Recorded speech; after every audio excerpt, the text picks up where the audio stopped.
నమస్తే మిత్రులారా, నేను మీ శ్రీనివాస్ చౌహాన్ అడ్వకేట్. మిత్రులారా, ఈ బుక్ చట్టపరమైన సమస్యలకు పరిష్కారాలు అనే ఈ పుస్తకాన్ని మీకు అర్థమయ్యే పరిభాషలో సంకలనం అనువాదం చేసింది మనమే. ఈ పుస్తకంలో ఎలాంటి అంశాలను పొందపరచాలో తెలుసుకునే ప్రయత్నం చేద్దాం.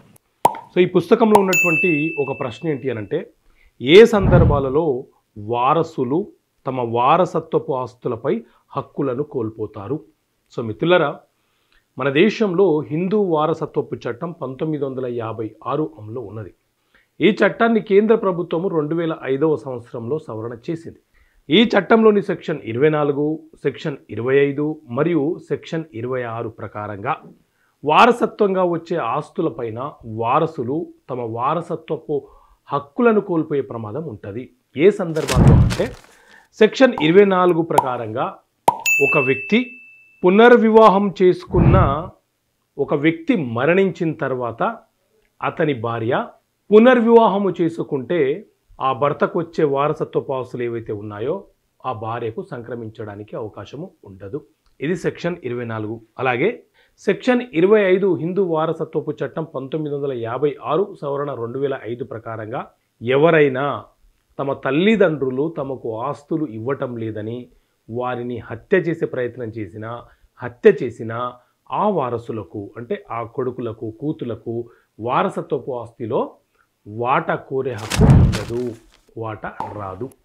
అలాగే సెక్షన్ 26 ప్రకారంగా హిందూ మతంలో జన్మించిన వారు హిందూ మతంలో నుంచి వేరే మతంలోకి కన్వర్ట్ అయితే, మతాన్ని మార్చుకుంటే వారికి కూడా వారసత్వపు ఆస్తిలో వాటా కోరే హక్కు ఉండదు. ఈ పుస్తకంలో ఉన్నటువంటి ఒక ప్రశ్న ఏంటి అనంటే, కుమార్తె తన వాటాని వదులుకోవడానికి ఏదైనా ఒక పత్రం రాసి ఇవ్వవచ్చా? ఆ పత్రం రిజిస్ట్రేషన్ కూడా చేయవచ్చా? సో మిత్రులారా, ఒక తండ్రికి జన్మించినటువంటి కుమారులు కుమార్తెలు ఎవరైనా సరే వారందరూ కూడా హిందూ వారసత్వపు చట్టం 1956 ప్రకారంగా వారసత్వంగా తండ్రికి వచ్చినటువంటి ఆస్తిలో సమాన వాటా కోరే హక్కును కలిగి ఉంటారు.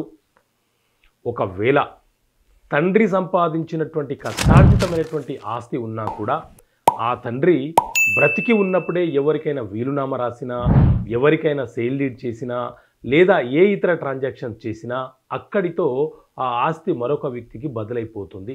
కానీ ఆ తండ్రి ఎవ్వరికి అమ్మకుండా ఎలాంటి ట్రాన్సాక్షన్ చేయకుండా మరణిస్తే ఆ ఆస్తి మీద అతనికి జన్మించినటువంటి కుమారులకు కుమార్తెలకు సమాన హక్కులు వస్తాయి.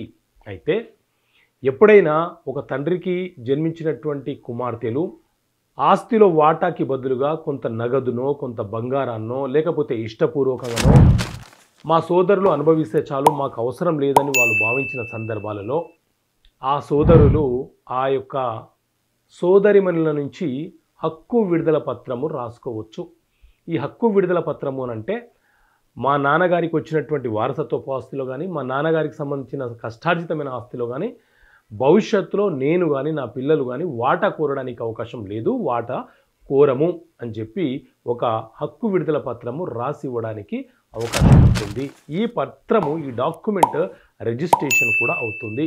సో ఇలాంటి అంశాలను ఈ పుస్తకంలో మీకు అర్థమయ్యే భాషలో వివరించడం జరిగింది.